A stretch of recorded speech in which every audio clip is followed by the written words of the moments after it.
Live, local, late breaking. This is Newswatch 12 this morning. Good morning. The time is 6:30 on November 12th. Welcome to Newswatch 12 this morning. I'm Carlos Murrieta. We're taking a live look at clear Klamath Falls from the Sky Lakes Medical Center, but over at Phoenix, not so much. With that, we want to turn over to Storm Dragon 12 meteorologist Sarah Kress for a look at our Wednesday. And Sarah, just looking behind you, it's looking pretty foggy out there. Yeah, it is definitely hard to see in a few places, especially Phoenix. We're looking at I-5 right now. Our west side valleys are dealing with areas of low clouds and fog. Over into Klamath Falls, the rest of the region, we're seeing anywhere from partly to mostly cloudy sky conditions. But right now, visibility into our west side valleys about a quarter of a mile into Phoenix and some few other areas dealing with those impacts as well. Because of that, just recently we had a dense fog advisory issued, and visibility could be under a quarter mile at times. Slow down, leave space, use those low beams, and of course, just plan in some extra time into your commute this morning. Most of that is going to be into our west side valleys this morning. Could even see some of it into areas into western Siskiyou County as well. Our current temperatures are starting off this morning into the 40s for most of us, 45 for Medford, 48 to Grants Pass, 43 for Mount Shasta, 50s along the coast. Over to Klamath Falls, 47 degrees this morning, which is quite the difference from where we're waking up to yesterday. 17 degrees warmer, but Lakeview still into the 20s. 2 degrees cooler than yesterday. So in general, it is starting off a little bit different for a few of us this morning, but those afternoon temperatures are going to sit a little bit more mild. Depending on how long it takes this fog to clear out this morning, we could see these temperatures just a little bit lower into our west side valleys, but in general, expect 60s and 50s across the board today. And that next system is starting to move in as well. So one of the first things we're going to notice are those winds picking up. It is a bit breezy as you're along the coast, blustery as you're to the Shasta Valley with those gusts at 31 miles per hour. And we are seeing some changes to the system that are a little bit different from earlier this week into today. We're still going to be dealing with rain and those wind gusts, but snow levels are going to be on the higher side, and winter impacts not looking like we're going to be seeing any. I'll have a closer look at what you can expect over the next few days coming up in your next forecast.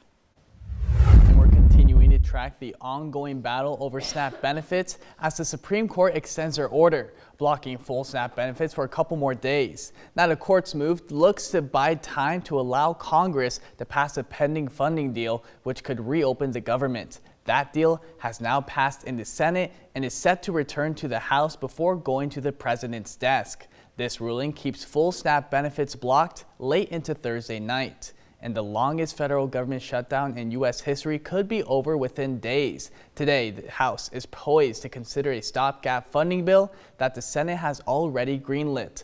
Democrats largely oppose the stopgap bill because it doesn't guarantee certain Obamacare subsidies won't expire. But if the government reopens, officials say SNAP benefits could resume promptly, and the House is expected to vote today. But the timeline for air travel returning to normal is less certain. The FAA is still forcing flight cancellations due to air traffic controller shortages, and we are still seeing hundreds of flights delayed or canceled this morning. Joining us live from the Rogue Valley International Medford Airport is Newswatch 12's Danny Stepanovich. And Danny, you've been tracking the flights all day or all morning. How are we looking this morning?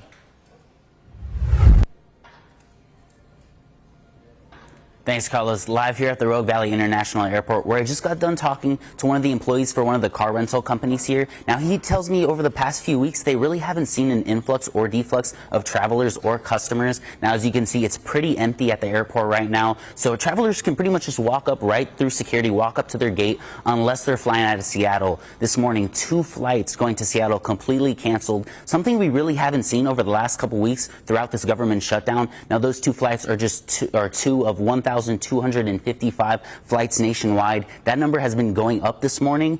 Also, nationwide total delays, 9,491. So travelers nationwide are still being affected, but even if the bill passes to end the government shutdown, things will still take time to get back up and running.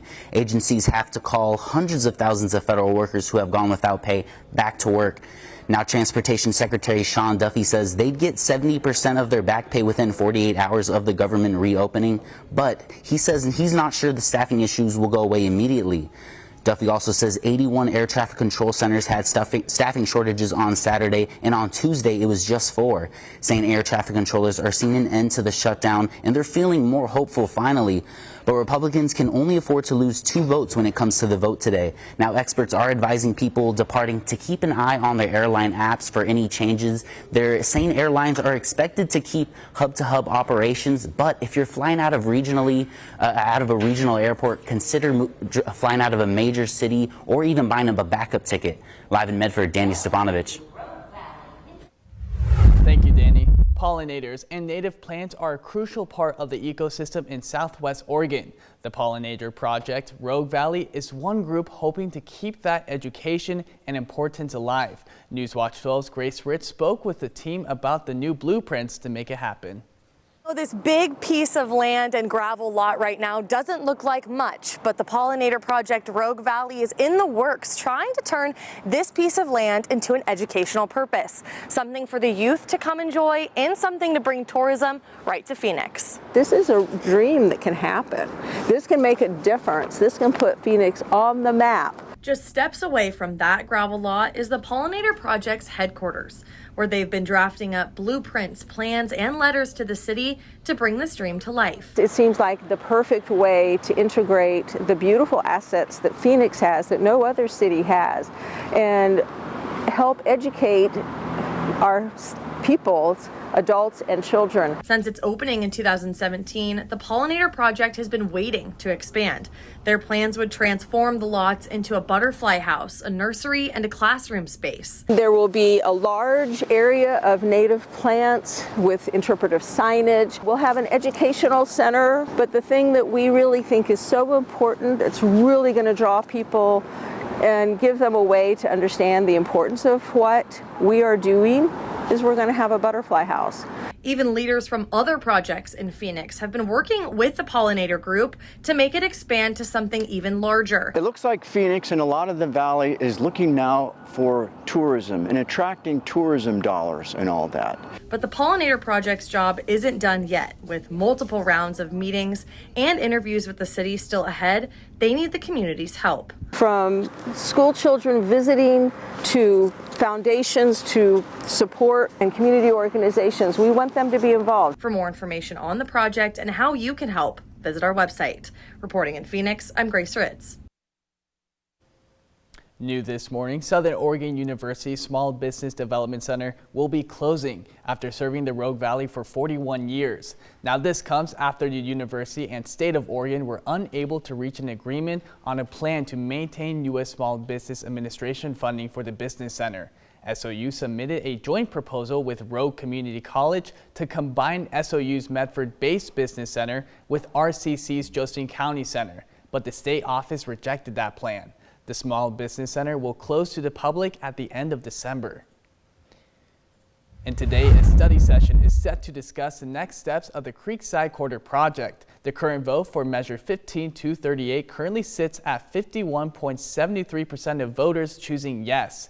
Jackson County is continuing to track the remaining ballots that have not been counted in early returns of the unofficial special election voting results, and 28% of those voters currently have their ballots counted in the special election, and unofficial results will not be updated until tomorrow. And a local coffee shop in Medford is nearing its 2-year anniversary. And Newswatch 12's Oscar Rodriguez tells us how this cafe incorporates the Latino culture. Owners of Cafe Mestiza, Jimena and Zuri are always looking for ways to give back to the community. And after winning a combine of $16,000 from Pitch Latino, finally had the chance to do it, as they're allocating $2,000 from their winnings and giving back to the people whose SNAP benefits have been cut by making and giving away burritos to people in need. Grew up with single mothers that were beyond amazing, hardworking. We understand that people that receive SNAP is not that they're not working, it's that, it's just a little bit to get by, so we understand that. Something that Jimena and Zuri can relate to. We were once those kids that were hungry and we were expecting that money, so even if it's a small burrito, we always say it, I think it makes the difference. Plus, they insist in giving more food than requested from the people that come in. It's been an outpour of people coming in, and you can tell les da pena, they're shy, and that makes us want to be get this one right now and then have some to go and warm them up at your house. no one should go hungry. The Medford community has heard of what Café Mestiza is doing and wanted to help out. And with the community's help, they raised together around $2,500 to give back to the people in need. That's why Café Mestiza will be making an essentials bag and giving them to people who come into the coffee shop. We're trying to feed the people, but obviously not everyone's coming in. So wherever we can allocate that money, we're going to do that, especially with the holidays coming up, or like Thanksgiving baskets, grocery baskets, just feminine products, any basic necessities. They mentioned to me they're just two Latinas trying to pursue a business that can grow its connection with its community. And if by giving away burritos is a way they can help the community, 100% we're gonna do it. As well as the community coming in and saying, this is my first time coming in, but we want to support you guys. So it's been like both, like, yes, we're doing the small part, but they're pouring into our cups so much more that why not continue to give back where we can, In a follow-up story, the Central Point community came together in honor of a beloved local resident for the Living Like Lanny blood drive. Family, friends, and even strangers filled the Grange, donating blood in memory of Lanny. He was a well-known figure in his community, and by the end of the blood drive, every time slot was filled. If you'd like to take part in another community blood drive, you can find a list of upcoming events on our website.